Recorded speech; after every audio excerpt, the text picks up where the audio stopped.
All right, good evening. Welcome, everybody, to Port Royal. Today's January 3rd. It's our first meeting of 2024. Hope everybody had a Merry Christmas, Happy New Year, and is excited about 2024. So tonight is the council workshop. We'll bring the meeting to order and just kind of move in. First thing on the agenda is a council briefing. Sure. I'll go over a few of the projects and just some updates. Royal Palms, for the most part, is completely wrapped up. The one last thing we're working on is reconciliation of the capacity credits the town will receive for adding those additional customers. And if you recall, we banked those capacity credits, and they can be used for other projects, assist with affordable housing, those sorts of things. We had two that were already connected that we didn't know. Then we found that we were able to connect two additional commercial ones, so we're pretty excited about that. But pretty much that one is wrapped up. Dawson Place drainage completed as well. If you recall, we were attempting to divert the water that was going off of Old Shell Road down Dawson, and we were able to push it around. And it is also teed up to accommodate the resurfacing work that we will do as part of all of the resurfacing for all the downtown area. All of the speed humps have been submitted. Obviously, we passed a resolution at the last meeting endorsing the locations. They needed something official from council, so those have been submitted. We're still working on the Spanish Moss Trail. We do have the grant for the second portion. Obviously, we're working on securing the easement for the section from Rebo Road down to Ritter Circle. We'll have a resolution prepared next month for the small portion of property that we're purchasing that's owned by Charles Friedman, where Ritter Circle ties in to where the trail will come in. And Lawrence and I are meeting either on the 8th or the 9th with Safe Harbor to discuss that easement. I think I remember talking to you about, we kind of ground-proofed it, and that relocation that they thought would be a good idea just doesn't really work because of utility poles that are conflicting, as well as the already ready rail bed that's there. And because it's temporary nature, and obviously there'll ultimately be a permanent location dependent upon the redevelopment of the Rebo Village, we just want to beef up the section that gives them the language that makes them more secure in knowing that we will address the relocation when and if it needs to happen. As far as the much of the West Paris Avenue and the villages, those two grants, we're basically very engrossed in all of the survey work and the design work, and we'll come back with that shortly. Paris Avenue Streetscape, we're going to do a presentation to y'all probably obviously in February now to give you kind of the feedback that we received from council and from the public input so that we can move that project forward. We know it's a $16 million redo. We'll have some money set aside to kind of get that kicked off. Obviously, if we talk a little bit further about the capital project sales tax penny, that's something we'll need to figure out how that all works into there. 12th Street school parking.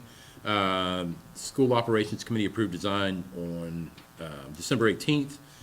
They want to check with the school on the wood fence replacement. Once we get that all worked out, we can finalize the design and wrap up surveying. Also, on the other side of 12th Street, the conceptual plan and design has pretty much been done. Y'all got some feedback from NOAA as to how that's all going to interface with the new houses over there. So we'll make sure that happens. Surveys completed by Atlas for Casablanca, the drainage improvements. Verified survey and coordinated with survey for additional items needed. Obviously, that will be a little bit of a challenge because we're going to have to work with the preserve departments again to make sure that we get easements in place to connect all those wetlands together and make sure it flows the way it should. So hopefully that one will go a little smoother than the last one on Royal Palms. So I think we've laid some groundwork, and maybe that'll make them feel a little bit better about that. Y'all also saw where we did receive another $750,000 grant for the Paris Avenue Streetscape additional master planning, so we're real excited about that one. That one was announced a few weeks ago, so it's all good. Not much new on the master plan for the Rebo Road sewer. I mean, we're still reaching out to Buford Jasper. We know that they do have the one plan in place, but I need to get on Michael about this one a little bit more.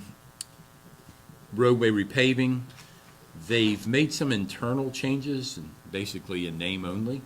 However, they still have until, May 1st or 2nd to complete the contract. They feel very comfortable they'll be in complete compliance with the contract. I know we'd anticipated them starting sooner than they actually have, but right now, they're not in violation of anything. Yeah, we're dealing with some other issues, but we still want to encourage them to start as quickly as they can. Safe Harbor, we still do not have an official response to the letter that was submitted. And as I mentioned earlier, Lawrence and I have a separate meeting with them to discuss the easement for the Spanish Moss Trail. We thought it was going to be 2nd or 3rd, but we pushed it to the 8th or 9th. So I hopefully to have some discussions with them, so y'all get a feel for where we are with the easement by the next council meeting. Do we get any other read receipts other than Peters? We did from, I think it was Reeves Potts. Yes. And Nicole Webb, I believe, and then there was one other. So we have 4 read receipts total that were on that list. So they And might not Bullwinkle, George respond if Bullwinkle. they've read it. Well, they've acknowledged that opened- they've read it. They've opened it. Clicking of the read button and actually reading something are 2 different Right. things. So, But they didn't reply, but we know that they opened it. yes. You know, And they the got it. reality is even if you open an email, unless you choose to click the read button, you don't have to. And you can open it without, you can Right. refuse to So- send the reading So, back. but the person that the letter was addressed to has acknowledged receipt. That's all that matters. There you go. That's all that matters. All right. No further updates on the shrimp dock. We've had some discussions with the dock builder for Safe Harbor, very elaborate plans, very impressive. And obviously, the receipt of that permit really drives how we move forward with the final design of the dock that we're constructing. We've got some conflicting information as to when they would potentially receive the permit for the marina. Some say January, some say a little bit later, but once they have it in hand, we'll know exactly what those impacts are. And also have a lot of the on-land decisions that'll be made by that final permit. Also, they dictate parking. I think it's some sort of 1 point whatever. Less than 2 spaces per boat slip. Yeah. 1.5 or something. So there'll be some on-land master plan they're going to need to accomplish to accommodate whatever's permitted, as well as what's required of the development agreement in the open space and the master planning surrounding where that marina will interface with the land. Yeah. So really quick, so, because we currently have the permit for what we were calling the backwards F. Yeah. But after looking at that, realizing with the currents and the way that water moves up, it's not gonna work. So with this new permit, is that like an amendment to the permit that we have? We Or would is- probably pursue our own standalone Okay. permit for construction, and it's, as discussed, it would mirror or look a lot like what the previous dock looked like, obviously more commercial grade, probably push out in the channel further to accommodate kind of that traffic that uses the fish camp dock now, which kind of blocks in any shrimp boat that would use the inside on certain days of the week. But it would be a floating configuration on both sides. And we would accommodate day dockage on the figure in this direction and be able to handle the commercial boats on the other side. Yeah, so just to make it clear to the public, what we're trying to do is, as you know, that shrimp dock was there and it was a commercial dock exclusively. We want to bring that back, of course, this council is committed to that. And then we also do want to have an aspect of day dockage there, like we were just saying, so more people can, bring their boats over and park and have more space to get off and use Port Royal. So we're trying to, that's where we're trying to configure, is those two Yeah. things And- coming together. And the other thing that you guys are going to take up in February is that emergency declaration about the shrimping industry.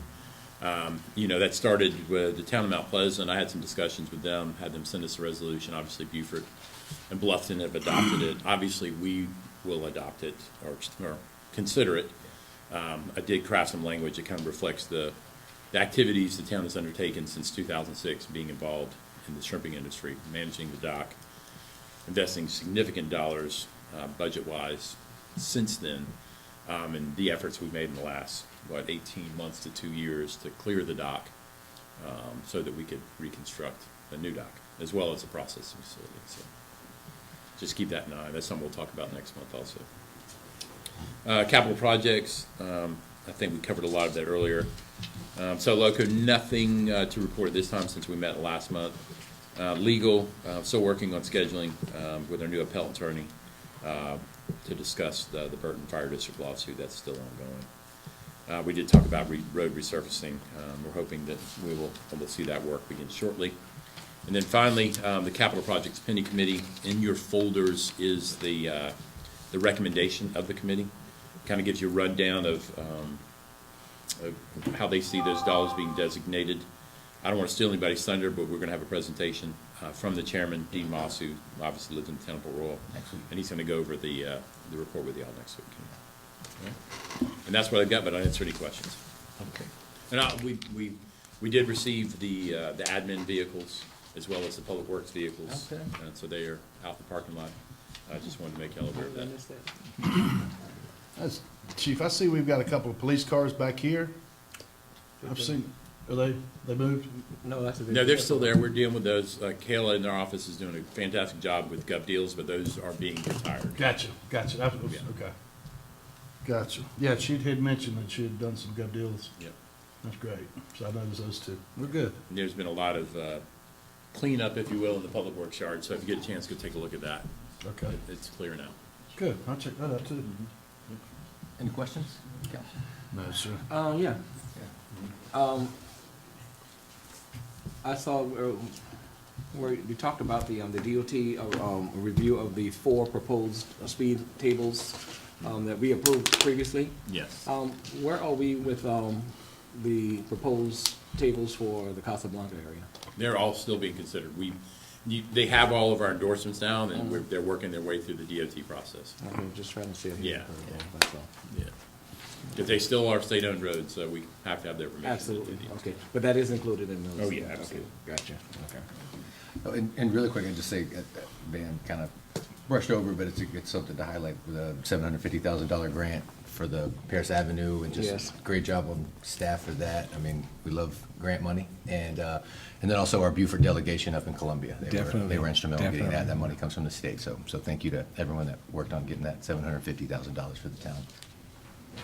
Okay, no further questions. Next is, we got council discussion. We're going to talk about, we got long-term rentals on there. And so just kind of wanted to bring it up. You know, we're at a workshop. Workshops are a little more informal. Traditionally, we have people fill out public comment. I didn't know if there was, I wanted to check to see if there was anybody here that would like to speak about long-term rentals and the issues that we're going to discuss before we discuss it. It's an opportunity to kind of hear from you before, we discuss. So I didn't know if there was anybody here that wanted to talk about short-term rentals before the council takes, long-term, before the town takes it up. And if not, we'll move in. Is there anyone that wanted to make any comments about long-term rentals and the procedures going forward? That's one hand. Come on up, yeah, come on absolutely, forward. yes, sir. Tell us who you are, where you live. Like I said, the workshops are a little more informal, and, I thought, before we talk about something, Sure. I'd like to hear what you have to say about it. Yeah, let me pull this up. Your name and Yeah. where you live? Eric Berman, 22 Seagull Drive over on Ladies Island. Get some of my notes together. This is an amalgamation of notes all over the place, so forgive me. My understanding, you guys can hear me okay? My understanding is this is pertaining to ordinances or sections pertaining to long-term rentals, the registration requirement, inspection requirements, as they've been kind of promulgated over the past month or two, which, from my understanding, is different from how it's been executed for as long as I can remember, for years. So first I'll build what my understanding of the changes, and then somebody could correct me if I'm wrong, and then kind of where I see the issue with it. And if I'm taking too much time, somebody just yell at me. Yeah, we try to keep it to 3 minutes, but I mean, like, Oh, if 3 if minutes, you go okay. over a little bit. And just to let you know, so tonight we are going to just be discussing that ordinance and potentially changes to it, so. Okay. Yeah. Okay. So then I'll just kind of cut to the quick. My understanding is there's an ordinance in place that had not been enforced for years, basically saying that an inspection was required, and then the current promulgation of letters to rental owners required upfitting of services within amenities and services within a property, which previously was only required for short-term rentals. Makes sense. Short-term rentals are a hospitality business, not necessarily a passive income business. and I understand that. I just wanted to highlight a few incongruities with the way it was, the letter that came out to a lot of us seems, and why I think it's bad, okay? So I'd first point out that in no other municipality in the area, for at least 20 square miles, are people required to upfit properties in a retroactive manner to current building code, right? So if I buy a home in 1970 that's built to code in 1970, and then I want to sell it today, I'm not required to upfit the electrical, the plumbing, or anything else to folks who want to sell it to today, okay? Now, the way the letter was promulgated, it made it sound like if I wanted to rent that property to somebody today, under a long-term basis, I would have to upfit the different parts of that property. I think that makes a lot of investment in property in the area very economically infeasible. And I think that can have a lot of detrimental effects, especially to marine population in the area who's PCSing every 3 years. They buy a house. Oftentimes they'll want to rent it out after 3 years. If it's not up to code with electrical, because code changes every 2 to 4 years, is that really feasible for those guys every 3 years? I don't think so. I would point out that usually the guys who are investing in property are lumped into this narrative of like bad corporate actors. But I would like to point out that investment dollars are good for everybody as long as it's in line with what the people in the town want. And I think most of us who live here want to be in line with everyone in the town. So like GCFI, it should be GFCI, but you could do breakers, you could do receptacles. The method doesn't matter. But if a house didn't have it before, is it required to upfit and redo the electrical now? Yes. The last point I would make is 6% property taxes pay for the operating budget of schools.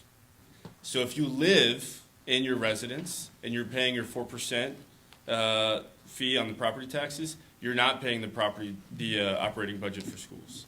So so everybody could be aware, when the bond referendum comes, that pays for school debt. It does not pay for school operating budget. And so everybody who's investing in properties, or who has investment properties and is paying 6% or has a commercial interest in properties, those are the people that are actually paying for the school budget. So you don't want to deter that money from coming in, would be my point. But thank you. Yes, sir. Thank you. Thank you, Eric. Yeah, thank you. Is there anyone else want to be heard on before we get into it?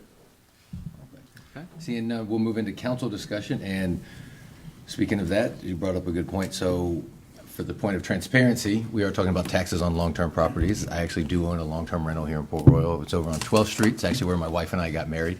So for transparency purposes, I'm going to step out, recuse myself from this discussion and the vote next week that we'll have on it.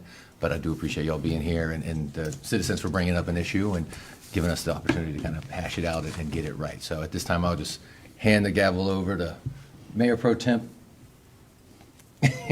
Owens and let them kind of talk it out and see if Van wants to start it off and see what we can hash out.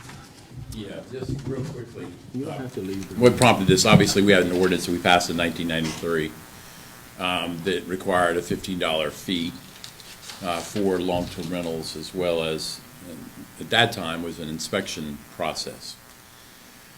If you recall, so we got a letter, we got a list of 6% properties in the town of Port Royal.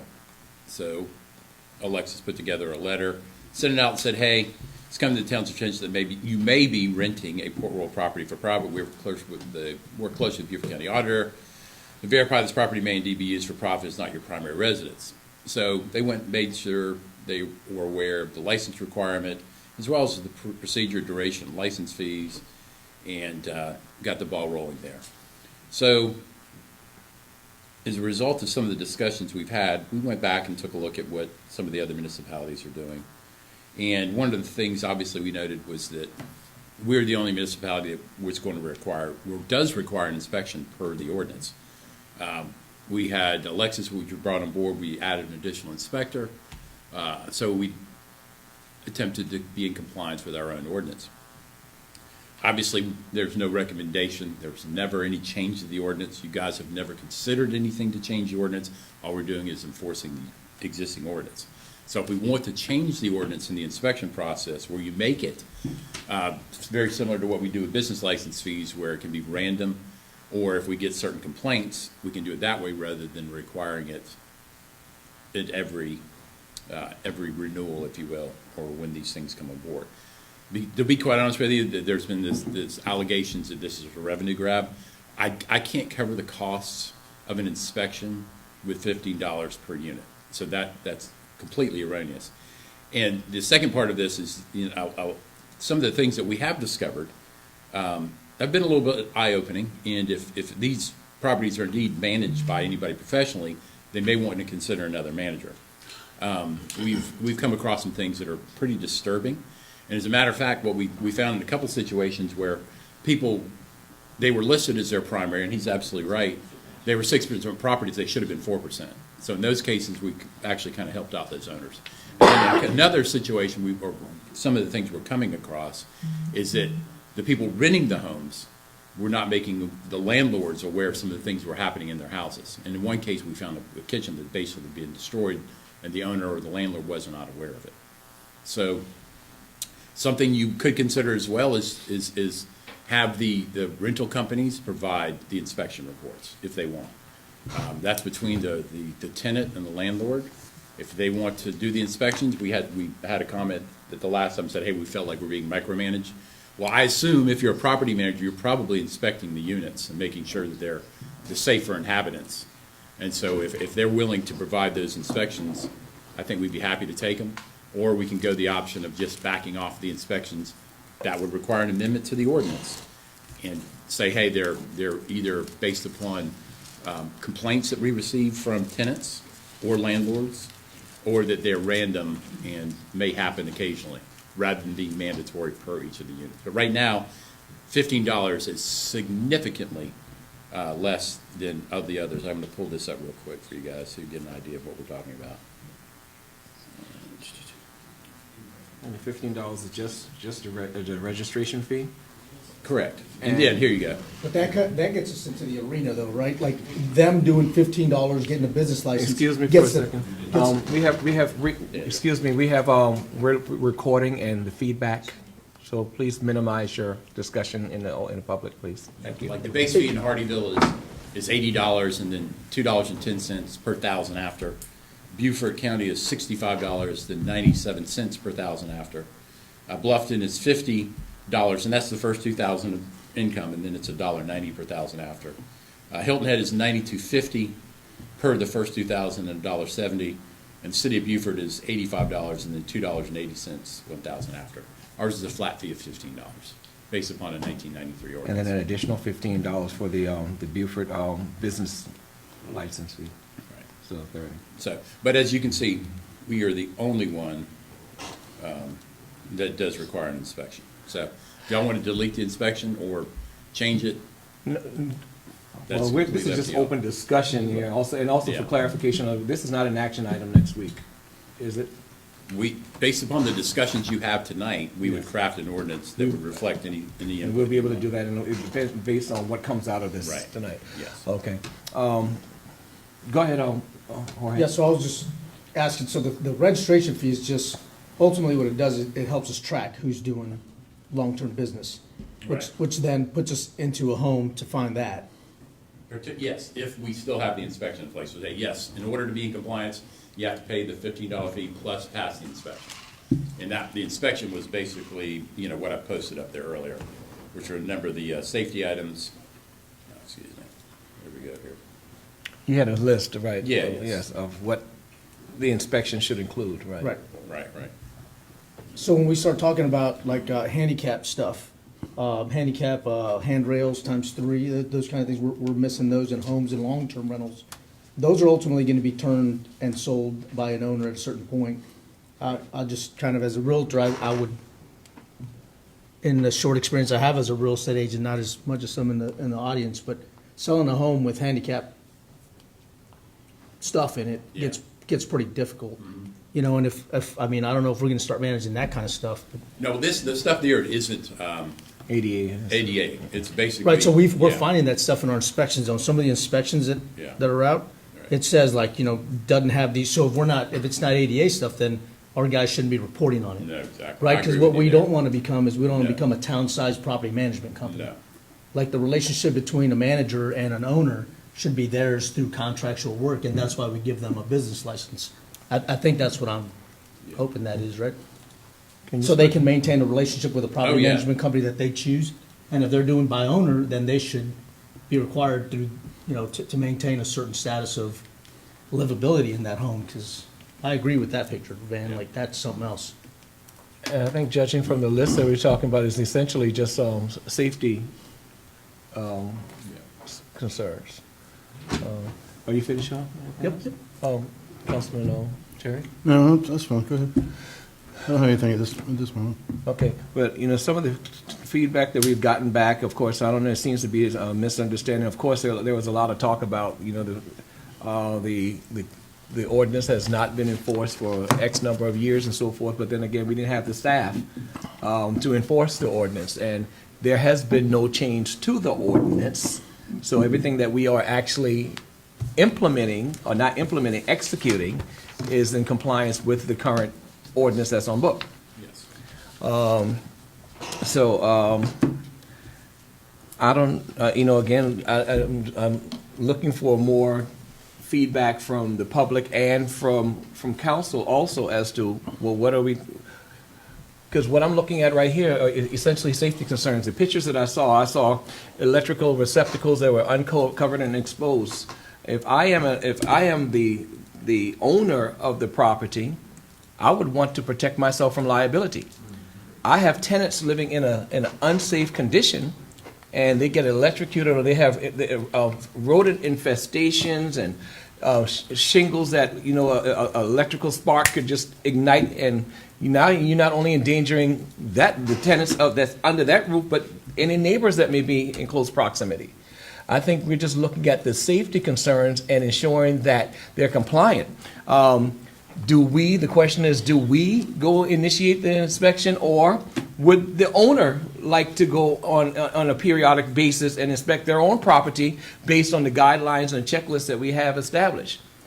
I know that, you know, in the housing area, I was thinking at Christmas time, obviously. they announce, they contact the tenant and let them know that, hey, we're going to be coming and inspecting this dwelling on such and such date, to ensure that it is safe, that they have a functional fire, smoke detector, that they have not boarded up the windows so they can't get out or something like that. They don't have exposed wires and overloaded surges and so forth in the house that could potentially pose a problem. So the question is, do we want staff to go out and inspect these dwellings, or would the owners be receptive to inspecting it and providing us with proof of the inspection being conducted based on the established criteria? That's where I am, but again, this is an open mic, open dialogue. We don't want to make any hasty decisions. But there has to be a meeting of the mind also, because there's so much stuff that's being talked up there. But then again, I think some of it has been over-exaggerated, because I don't think having a safe dwelling is so wrong, is a bad thing. And that's why I think, you know, that's one of the recommendations I had, is that you go to a system where it's not necessarily mandatory, but where if you do receive complaints, either from the landlord or the tenant, that So we when would then. we receive a complaint, do the owners go in and inspect, or do we have staff go in and inspect? We have the staff to do that. We have the staff to do that. Yeah. And I'm asking you, because you are a owner, right? Okay, but you hear the discussion and the dialogue that we're talking about. You want to give us some feedback? Go ahead. Good evening, gentlemen. Ladies and gentlemen. Name and where you're from. My name is Brian Stinger, Ladies Island resident. I own Stinger Home Management, residential, long-term and short-term management company here in Beaufort. Have plenty of properties here in Port Royal in both the short-term and long-term perspective. Just based off the discussion, I agree that we want to ensure that, the homes are, provided in a safe manner according to the list. Do you mind popping that list back up? Yeah, sure. please? Which one, you want the, The inspection list, Sure. the criteria.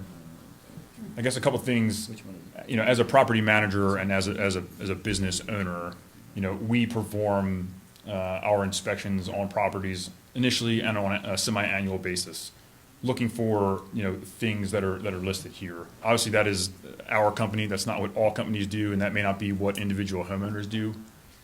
To Eric's point that he made earlier, like handrails, for example.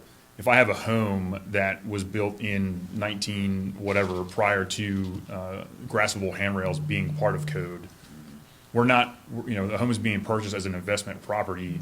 You're now causing the homeowner a cost that is not, they're not doing any upgrades to the property, or they may not be, that's trigger, the inspection and code. So there's things on the list, although safe, that are forcing the hand, the city's forcing the hand of the homeowner to upgrade the property when in fact that's not their intent. So it's. So why don't we just start by going through the list Yeah, then let's do and saying, okay, what is acceptable and what do you think is unreasonable? Yes, sir. And I think another point I would like to make, please, is, as a property management owner, we do I feel, the staff feels that, in the city of Port Royal, that we're micromanaged because we operate under this manner. We do our inspections and things like that. But now it's almost like we have a secondary property manager, the city of Port Royal, for that specific home, because we have our criteria and our inspections. The city's going to come in and do their annual inspections. We have semi-annual inspections. So now we start, from a property management perspective, what we call peaceful enjoyment. We start violating peaceful enjoyment because you have all these inspections going on while you're a tenant in a property. So there's Do you our think- initial. You think us wanting to keep our residents safe is micromanaging you in your business? Is that what I'm hearing? So we as a Yes or property. no? Say Do the you question think again. us wanting to keep people safe in their residence is micromanaging you? Yes, because we're already doing that as a company. We are already ensuring the But safety what of assurance do we those. have that you are doing that if we get a complaint from a tenant that it's not being done? And I must say, the majority of the properties are in immaculate condition. Yes, sir. But then again, as we saw also, there are some of those also. So how do we have the assurance that a safety inspection is being performed? You're saying that you're doing it, Yes, sir. but there is no, nothing given to the town to assure us that it's Just being the done. checks and balances. Yeah, and there's nothing given to any town in the county Right, except Port Royal. So when we went back and then we come out, find out later someone got electrocuted in a house because all the interior walls were ripped out. Even though it's not a liability to the town, but still, it's an endangerment to the neighbors next door. Yeah, and there could be, excuse me, there could be, we can what if this all night about electrical outlets and graspable handrails. But it's not a what if. We saw some of this from our code enforcement officer.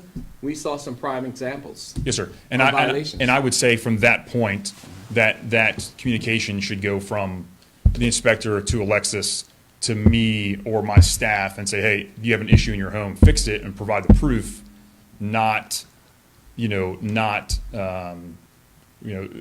city coming back and doing the inspection and the city the city coming back after the initial inspection to do a re-inspection. We as a management company, again, I know each company is different. We do our inspections. We ensure the safety for those residents because we care about, the tenants and whatnot. But, like I stated, it feels like, Port Royal is also, Stinger Home Management, and Port Royal is going to have their own, property management arm, if you will. But I kind of preferenced this earlier. I said also, would you rather us go in there and initiate the inspection, or would you rather initiate the inspection, which you just said you're doing it? Yeah, we already do So it. if we establish that, okay, we would like to have something on, reported to town hall, to the town, Yes, sir. letting us know on an annual or a semi-annual basis that this property or these premises have been inspected, these criteria have been inspected. So would you rather do that, or? I mean, I could give But see, you. now, if you yeah. want the town to come in, then you're saying we're micromanaging, but we're opening the door to allow you to do that, as you said you are doing it. Yes, sir. But we just want the assurance that it's being done Yes, sir. Yeah, I in can give accordance you with. a report for every home in Port Royal tonight. Like, That's so- yeah, we That'd can be do, we can nice. do that, but it doesn't mean that, obviously, from your perspective, that every company and homeowner is doing But it. is that wrong for us, and is that micromanaging now? Because we're just saying, okay, every owner of a long-term rental, we want the property inspected at least on an annual basis, and we want this report submitted to town, ensuring that this has been done. If you are stating that we, as a management company, can do the inspection, provide that Yeah. report, then I Yeah. would say no. And that's what I said Yeah. earlier, we don't have a problem with that. Yes, sir. Because, staff, there's so much that staff can be doing. And then, we don't have, the staff doesn't have to go around and check 137 properties. Yeah. Because I think we listed up about 137 long-term properties. So now our staff doesn't have to go out there and do it unless we find, we get a complaint or find that there's some type of deficiency. Then staff may have to go back, because if you report that, hey, I checked this here, and then a week later, someone calls and say, hey, the owner has not done anything in this property, then I think we have a responsibility to ensure the welfare and safety of those individuals that's in that dwelling. Hopefully it doesn't get to that. Yes, sir.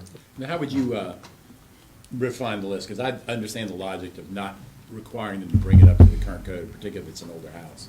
So like, obviously, stairs, handrails, guardrails would be one of those items. Obviously, the GFCI receptacles. I mean, how about the other stuff? Yeah, so stairs, handrails, guardrails, now fire extinguishers, so we'll start from the top. So Yes. fire extinguishers, if that is Port Royal's code for, to have. Or is that something, is it on your, is it on? It's your not on ours, list? because it's not Okay. a, it's All not right. a You don't require requirement, fire extinguishers? for short-term rental, sir, not Not long-term. long-term. Correct. How do you handle inspections of them, Handle inspections of short-term. of the fire extinguishers? So, for short-term properties, we purchase a fire extinguisher, it gets placed in service, it has expiration date, it's got the gauge. Whenever we do our semi-annual inspections on the fire extinguishers, it's one of the, inspectable items on there, and it's noted. For stairs, handrails, guardrails, when you start talking graspable handrails, again, it was not a requirement, so you would have to look at the, age of the home. So we could look at this, and if the facility has stairs and handrails, that must be included in the inspection. I don't read it as like you gotta install handrails or guardrails. If I it read it as has, if you've if got it- them, they We've got, to be we've safe. got They gotta be hit, safe, we've right. had to install them. And I'll be quite Yeah, honest we've got with you, hit a lot on of times, we've, in this initial scoping of the inspection process, Brooke, correct me if I'm wrong, we brought in the building official, and we all know that they can sometimes be a little, sometimes there's a variety in terms of what building, one building inspector requires to another. And I think we probably, in some of these, maybe he may have dug a little bit deeper in terms of what he was supposed to do versus what we're seeing. And I think when we get into stairs, handrails, and guardrails, and some of you who may be licensed builders in here, if you've got X number of steps, at some point, the code was written that, all right, you need to have handrails and a rail. Well, not every house has those. Right. Okay, and so I think y'all's point is, all right, if you're gonna require that in a house that I bought that was built in 1985, that's just an onerous expense on the owner. However, yeah, we probably should make sure the windows open and close. And then there's probably some of the more reasonable things that are on there. But upgrading. That's a perfect point also, because Right. I had a friend, that rented, was looking at renting an apartment. Yeah. An apartment, and went in there and tried to open the window, and the window was nailed shut. And he said, what happened? Oh, because someone attempted to break in, so the owner went and nailed the window to Yeah, discourage. and we find them painted shut all the time. Yeah, they get painted shut all the time. Yeah. Yeah. And for handrails, like Mr. Berman owned 1610 Old Shell, which I managed as a short term. We managed it as a short term and operated it for many, many months. The new owner bought that property as an investment property. We applied through the city of Port Royal. So we had been operating this property for months as a short-term rental. And then when the new homeowner, the day they closed, we couldn't get a permit from the city because it didn't have handrails, it didn't have, so we had to put those on.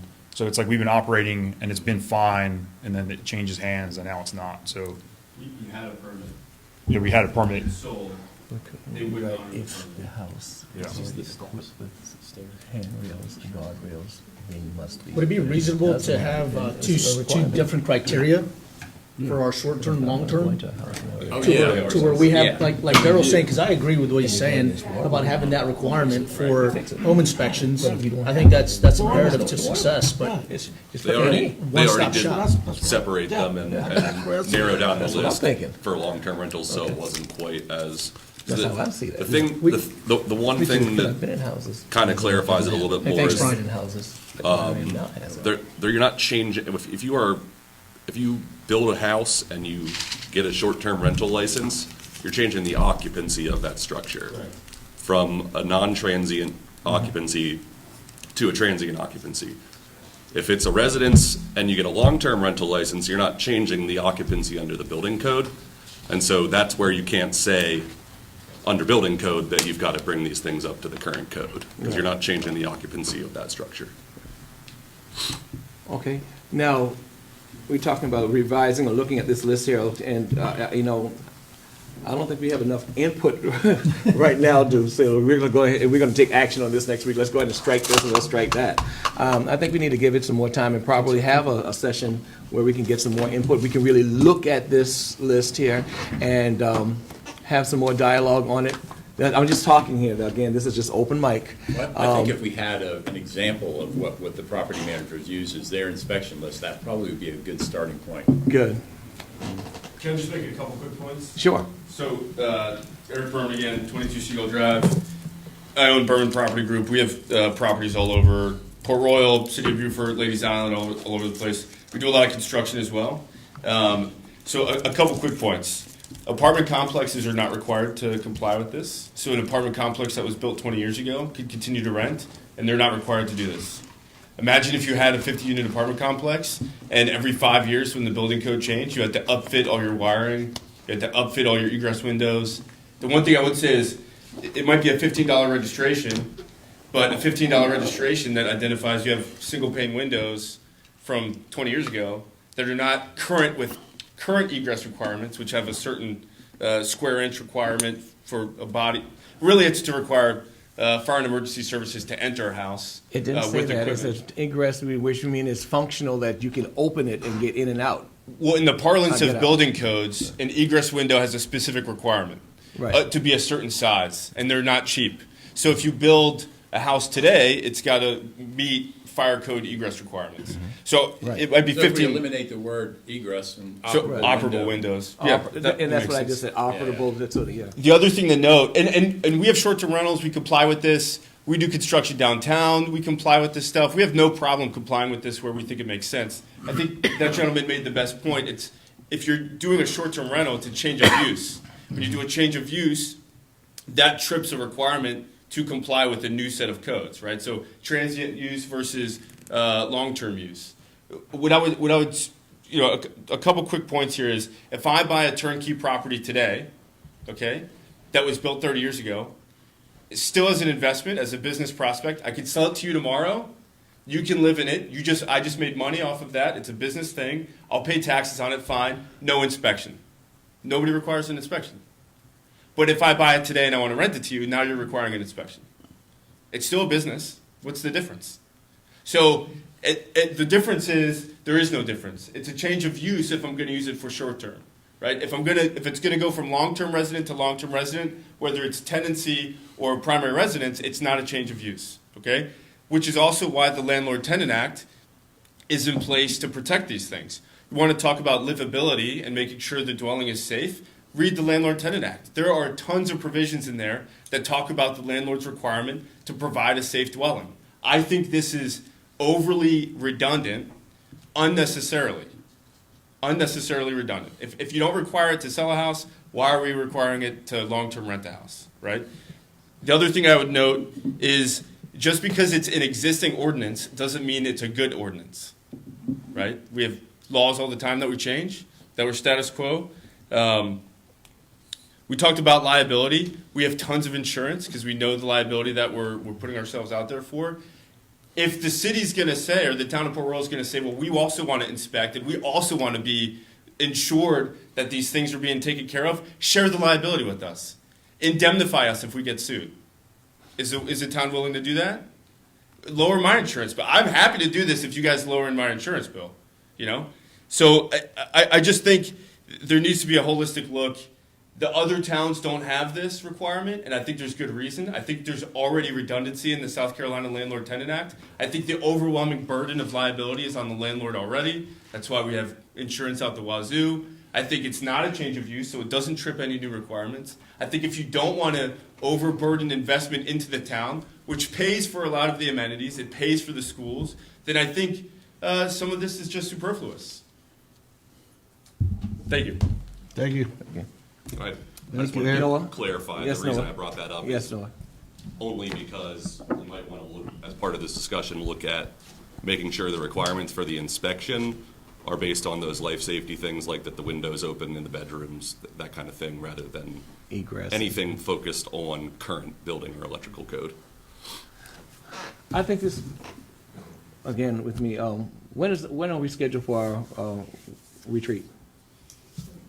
We're looking to do it sometime in February. Y'all gonna talk about that in a few items. Touched on it, Dick, tonight. Because I think, yes, come on, identify your name and where you're from. Hi, I'm Marcy Roy. I'm at 1820 Royal Palms. I have no skin in the game. I don't rent, but I think that if you're making a business out of renting a home, you should have a business license. I think that you should be open to getting it inspected for safety reasons once a year by the city. And if there's a property manager involved, the property manager should go with the inspector so they can kind of talk things out. And I also think that when the letter went out, it was a surprise to everybody, and I think it should have been talked about with the city council first so that everybody was a little bit more prepared for it. That's all I got. Thanks. Thank you for your Thank you. Marcy. Okay. Not that we're going to prolong it, but then again, we just don't want to make a hasty decision either, and so next week take action on something that really hadn't given, there's been a lot of discussion and talk, but there hasn't been any real dialogue and revisions or solutions to how do we have a meeting of the minds. And so I don't think we're ready to take any action and say, next week we're going to propose doing X, Y, or Z. I think it's a little premature. You want us, the staff, to kind of prepare it's a refined list and maybe the idea of a more complaint-based system versus a mandatory. And the gentleman said also that no other municipality is doing this. What? Well, I mean, Have you looked you at know, any other ordinances? obviously, that's one of the things we discovered. But, you know, this is the discussion philosophically I've had when we even talk about building inspection. Mm-hmm. We have architects who are licensed and insured that draw houses. We have engineers that are licensed and insured to help draw houses. We have builders that have insurance that are licensed and insured to build houses, yet we still inspect them. Well, as Marcy said also, I So- agree. You know, you're operating as a business also. I think, you know, there should be some type of onus on the owner to ensure that, you know, this property is safe. Well, not regardless of who inspected, you know, we can find other things for our staff to do. But if the owner wants to ensure us that this property is inspected, just give us that assurance that it has been inspected under these guidelines that we hope to establish at some point. And then now, you're fine, even though you have insurance, but we also have the insurance also that the resident is fine also. I mean, having a boarded up window they can't get out of. Having, It's an issue. you know, an unsafe premises, you know. And long term, a lot. You know, I heard a situation also that someone had a fire in a house, and the whole kitchen was burned out, and the owner wasn't even aware of this until a year later. Now, that would be on the tenant, though, don't you think? I mean, to report it to someone who he's giving money to. But they didn't, of Yeah. course. But you know, Right, and so- there was no, hey, I'm living here. I live here for a whole year, long term, and I had a fire. Maybe I was thinking about going and fixing it so that the owner wouldn't kick me out. Right. So, Yeah, and I don't know if, okay. what, what kind of draws me more into it is to have a government official, that's who our city employees are, in someone's home doing the job of a business owner. Right. Like, that's the thing that kind of keeps bringing me back to it. Like, I understand the list, and I am 100% agree with those. I mean, onus is about a business owner, is they understand they're gonna accept some risk. They're gonna have the necessary steps in place. If that is not happening, there's legal means for a tenant to pursue those when their home is not the code, or not to livability, right? Again, I wish there was an easier way for it, and I don't think there's going to be. I think this is gonna be, because we're not gonna appease them all, right? You know, hopefully we can have come to a meeting of the Yeah, minds, okay? you're right. Anything further? You gonna anything chime in on anything? No, I was just gonna say, so I think if I'm hearing everybody correctly, we'll discuss this more at, or have an item at the retreat. As where we Vance can really get suggested, into it. also have them come up with, work on a list and Maybe a couple bring other some- items that he brought in, and then we can have that also, and we can get more public input also, and then we can make a more informed decision. I.e., perfect example, how contentious the tree ordinance was. We don't want to just sit out there and jump into something and then come to find out that we made a hasty decision in a week. Noah made a good comment. I don't know exactly how he said it, but life. What was the comment you said about life? safety versus current Life. trends, Yeah, Okay. that's a great statement. Okay, well, Uncovered outlets, that kind of thing. so No, no, it's no a- action right now. We're gonna include this in our. And it's an important topic. We're always talking about, Turn affordable it back housing over and to people you. living here, and so the impact that it has on the owners of properties, I mean, so like I said, we always, affordable housing, workforce housing, these things are all connected. So we'll just, like I said, talk about it more when we have more answers, more information, and try to get it right, like you said. So I do want to say thank you to the town for the citizens that brought this to our attention. We did send out a letter saying that we were going to enforce something that we hadn't been doing for a while. I know that took some Let's people. talk about enforcement That briefly. took some people though, to surprise it. So what are between we now gonna, and then? what are we gonna, yeah. So so thank you to the citizens that brought that up and said, we need some clarification on this. And so as you can see, we're gonna work on that and get that to you, so. Appreciate your input. But yes, so, See, what I was gonna say, so what things is, just for business owners right now, what's kind of what are we gonna do until, We have an ordinance in Okay. place that requires an inspection. yeah. Can we hold it in advance, temporary? You can do that next week. Okay, so that would be the action that we would have to take next week, that we either just hold it in advance until after for pending further discussion? Okay, Just so they have some clarification going forward. okay, okay. So no enforcement in advance, something around those lines until we can further work up. Okay, Okay. sounds good. Everybody good? Yes, All right, sir. Yes, sir. You good? Thank you, sir. Yes. Okay. All right, next, we've got review the agenda. We will have an election of Mayor Pro Tem. I'll let y'all figure all that out. Then we'll have a presentation by the Sales Tax Committee. Obviously, Dean Moss, as I mentioned earlier, will give y'all a rundown. I did provide you with the committee report for y'all to review, as well as the list of projects and the potential designation of funds if and when the referendum were to be passed. I do know, and Alice may touch on this, that the Beaufort County did pass a resolution to move that forward, and I think I've included that in the folder as well. I'll just say really quick, to encourage all the town to come check that out and pay attention to that. That's gonna be something they're gonna try to get on the ballot for 2024, and they're talking about a lot of projects, a lot of big things for the school system, the infrastructure, all of it's tied together. So some really, really important stuff, and looks like it's gonna be on the ballot for next year. So so everybody's informed, I'd encourage everybody to come see that presentation from Dean Moss. All right, first readings, an ordinance to authorize the exchange of certain properties with Safe Harbor Port Royal LLC, wherein the town of Port Royal shall transfer by deed certain properties of the town to SHM Port Royal LLC, and the town shall accept deeds to certain properties from SHM Port Royal LLC, accepting the transfer and conveyance by deed of certain supplemental boat ramp stands properties That's the former beer garden location. From Safe Harbor Port Royal LLC to the town authorizing the transfer by deed of certain properties required for the development of the Port Royal property and road infrastructure as contemplated by the development agreement dated February 14th, 2013, as amended for the Port of Port Royal property from the town of to SHM Port Royal LLC and other matters related therein.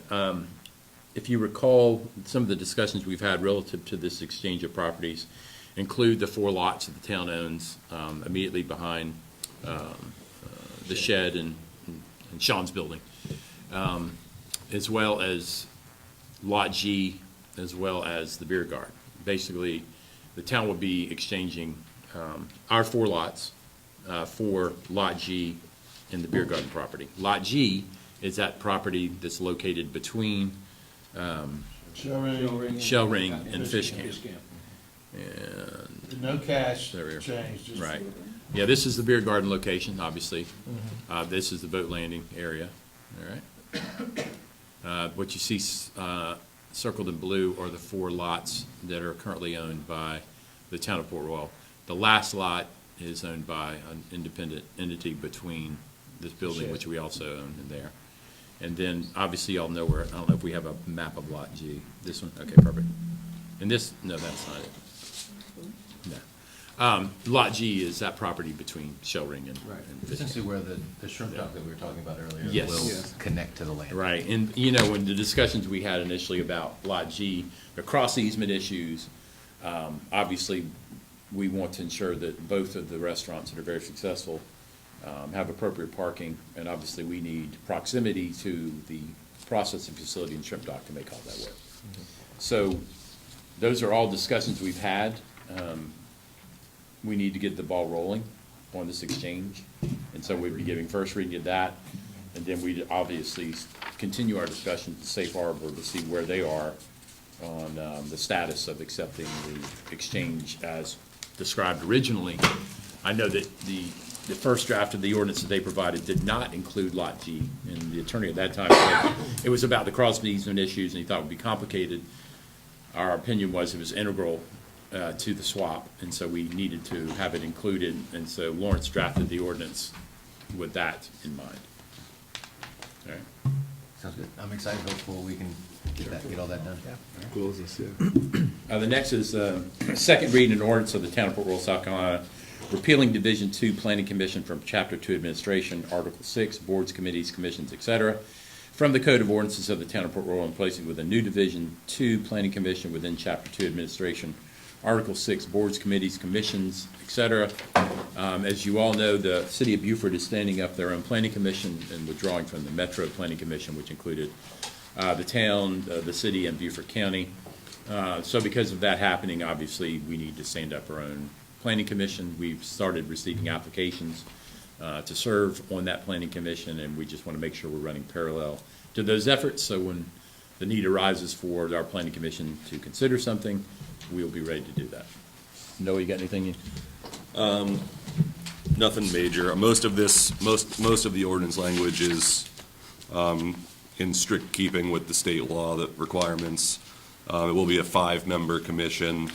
They will start with staggered terms. I do have a recommendation in this to allow the current members to continue their terms until they expire. I think that's kind of crucial for this transition, that we have some folks who have served on this commission and have done it well, to help those who have not done it before.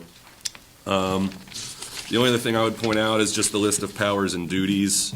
I did provide a requirement that preliminary major subdivision plats are reviewed by the Planning Commission. That was something that was delegated to staff in the past. That would give the ability for any subdivision of more than 5 lots to be reviewed along with the landscape plan and the things that go along with that to an extent, so that the folks on the commission can have a full view of what that subdivision might look like. Doesn't currently include anything other than subdivision plats, though, so that might be something for you to consider. So if you do have any questions before next week on this, please let us know, and I can get you those answers if you'd like any changes. And then we will be advertising for additional applications so the hope is to do interviews at the February workshop. And again, with my current recommendation to allow the current members to continue their terms, there will be 3 vacancies that need to be filled. So. Yeah, and just to bring the town up to speed on that, so traditionally, for I don't know how many years was the MPC? It's been at least. A while. So the planning commission. Yeah, it's been around for at So- least 10, 15 years. By state statute, all municipalities are required to stand up a planning commission. Traditionally, we had a multiple governmental one working called the Metro Planning Commission, where there were 2 members from the county, 2 members from the city of Beaufort, and 2 members from Port Royal. The city of Beaufort has decided to step out of that, stand up their own.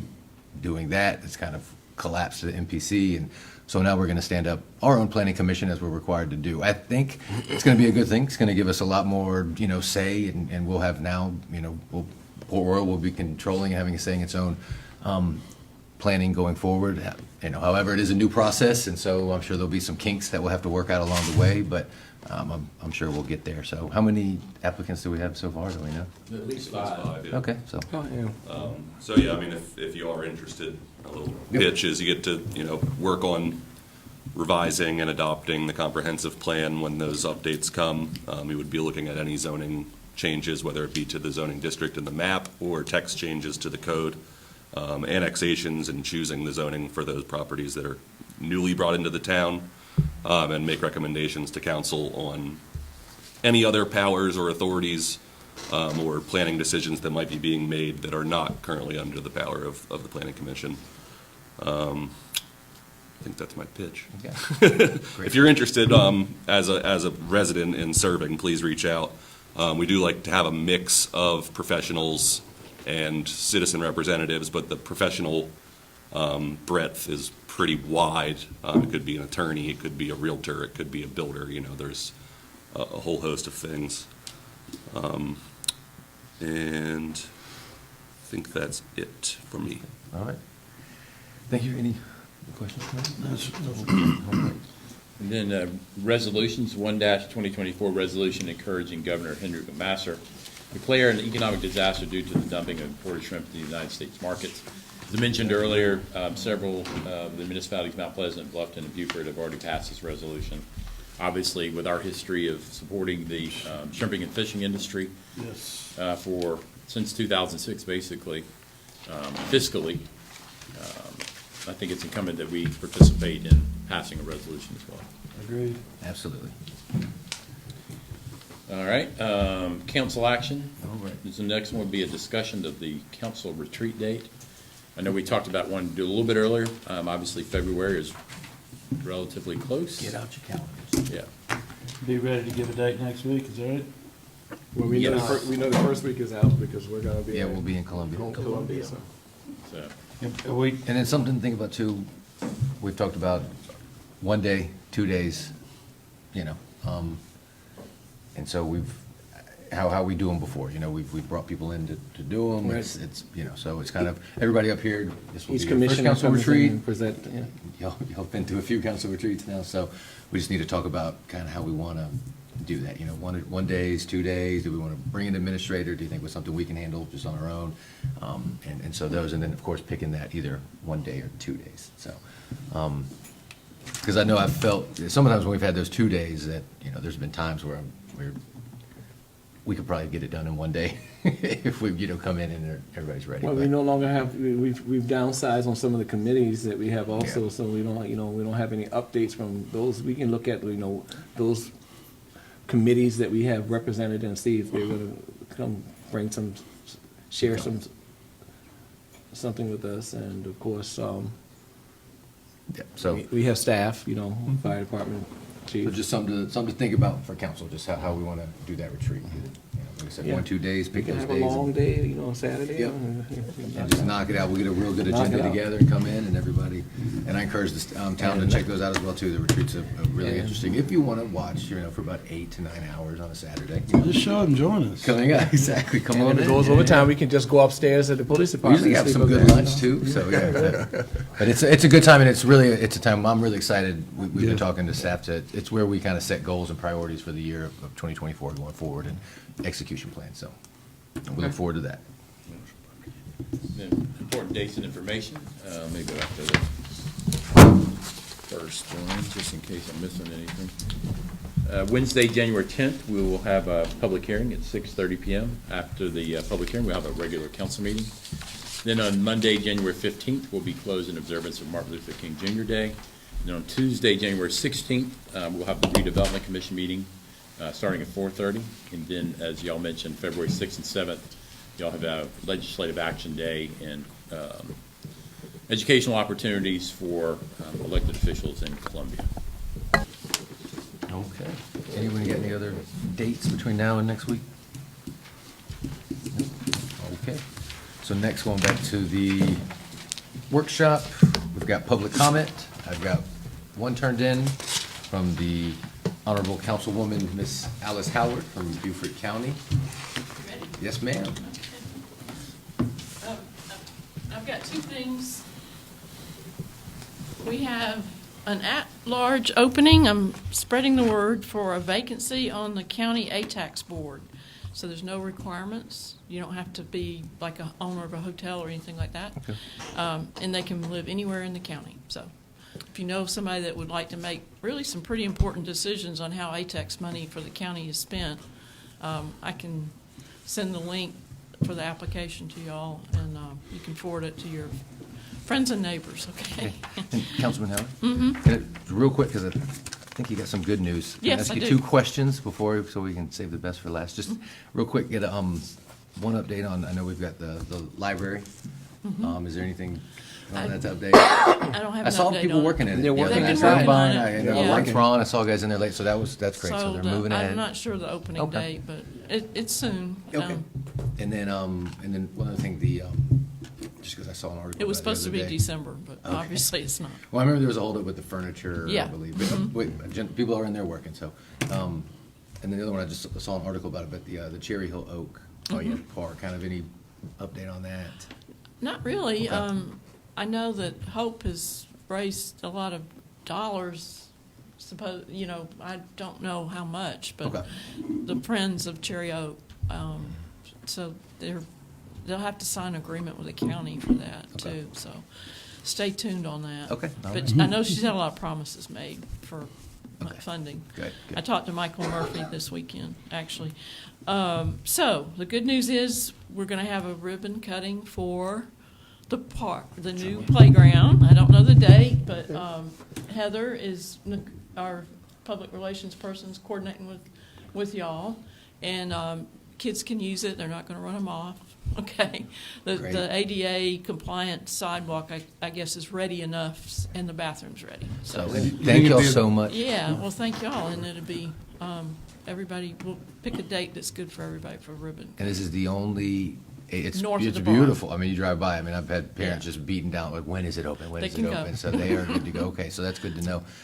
Thank y'all so much, and I know, when it came up, there were some issues, but thank y'all for getting it done and putting it here in Port And Royal. it's We really only appreciate it. one north of the broad, That's that's amazing. ADA Thank y'all. compliant, so, yeah, okay. I was just gonna say, on the Any other park. questions, or? Please take into consideration the day of the week. It'd be great to do it like on a Saturday, so you got kids there that Okay. they can Yeah. play. Yeah. Versus a Monday where everybody's in Folks are school. off. At 2 o'clock Exactly. in the afternoon. Right. Yeah, But Saturday morning at 10 o'clock or whatever, just something. We Okay. got tons of And kids. then they That'd can be go over awesome. to the farmer's market after, you know? There you go. great idea, yeah. That's great. I'll respond back to Hannah and everybody that's on that email that we want a Saturday, so, yeah. Thank you. Make it happen. Be All good, right. Thank you, okay? Allison. Anything else? Thank you for all We you do. have county council and community services committee on Monday, so. But again, spread the word. We have an opening, and that board is really important because they decide about a lot of money and where it's spent for accommodation and tax and lodging, so, Yeah. yep, okay. Thank you very much. Sounds like a Councilwoman good Howard. position for Trish. And I mean, very interesting with the ATAX and the new state law that now there's money that can be spent from ATAX on affordable housing too. So that opens up that discussion too.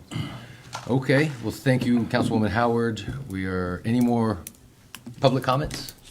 I don't want to put Jocelyn on the spot, but she's here. I don't know if you want to You- announce your new council role or comments what you're too? doing here, or? Yeah, I got two things to apologize. say. No, I appreciate you. Thank you. Hi, I'm Jocelyn Steiger. I'm the Government Affairs Director for the Beaufort Jasper County Realtors and the Hilton Head Area Realtors. I've been in the position for over 12 years with the Hilton Head Area Realtors, but now I'll be representing the Beaufort Jasper County Realtors as well. So I've spoken to a couple of you, but I do want to say going forward, we do have access in the association to various grants and other resources that may be helpful to you all as time goes on with different things you'll be doing. So stay in contact with me. Feel free to reach out to me. I'll be in contact with Van, and maybe we can be a helpful partner to you all moving forward. We like partnerships. Thanks for Thank being you, here. and congratulations. Thank you, absolutely. All right, hearing no other public comment, open up for any council comments. I've got two, so bear with me, please. First off, I want to share some sad news. I don't know if you know, but Mr. Ned Ron, a long-term resident of Port Royal, passed away over the Christmas holidays, surrounded by his family. Now, if you knew Mr. Ned, he was a horticulturalist, so that's a man after my own heart. He lived actually right around the corner from me, had a little nursery. He had a stroke on December the 23rd. He passed away on Christmas Eve. He was surrounded by his family. There wasn't a day that he wasn't out in the yard piddling with his plants or trees or taking pictures of blooms. And as I ride around Port Royal, I see evidence of Mr. Ron just in yards that I see. Because he was a big citrus. If you see any citrus in town, I guarantee they probably came from Mr. Ron. I guarantee that. He was a great man. He was strong. He was caring. He was reliable, hardworking. And he was just a rock in the community. He got into the nursery business after he retired from the fire department. So hate to see that, but they say he's in a better place. I say he's in the best place. Yeah. So we'll leave it at that. Second thing, I said I had two things, right? So we talked about the passing of Mr. Ned Ron. I want to talk about a celebration. Now, we haven't had a sitting mayor have a baby in this town since 1955. Think about that. Over 70 years. Mayor Ritter was the last one that I can dig up that had a sitting mayor that had a baby. But I'd like to just congratulate Jenny and Mayor Kevin on the birth of Evelyn McCannell Phillips, 7 pounds, 12 ounces, 21 inches long, first baby born at Beaufort Memorial Hospital in 2024. And I'll tell them, like I've told you, the days are long, but the years go by quickly. Enjoy every moment. Congratulations. Nice. Definitely, way to go, Jenny. Yeah. That's all I've got, sir. Thank you, sir. Thank you, Councilman. Congratulations, and thank you all for coming. Anything else, Councilman? Nope. And your Okay, input. Thank you, guys. First full meeting? Yeah, fun. Absolutely. Appreciate So, it. and I will just to reiterate, thank you, Councilman Ashmore, and just it's been a whirlwind. It's been just a few days, and thank you to the whole community, all the love and support that everyone's reached out to us. It really means a lot. It really encompasses this place that we live in that's so special, Port Royal, as a community. Thank you to my fellow council members who all are fathers, grandfathers, grandmothers, great-grandmothers, mothers, and have all provided advice and support, and so it's been really good. And so thank y'all. Very blessed and excited for the rest of this year. So with that, I'll And you're here. make a motion. Yep. Jenny's at the house now. I got to get back to it. But yeah, we don't need a motion to adjourn. So, Business way. So moved. all right. Thank y'all very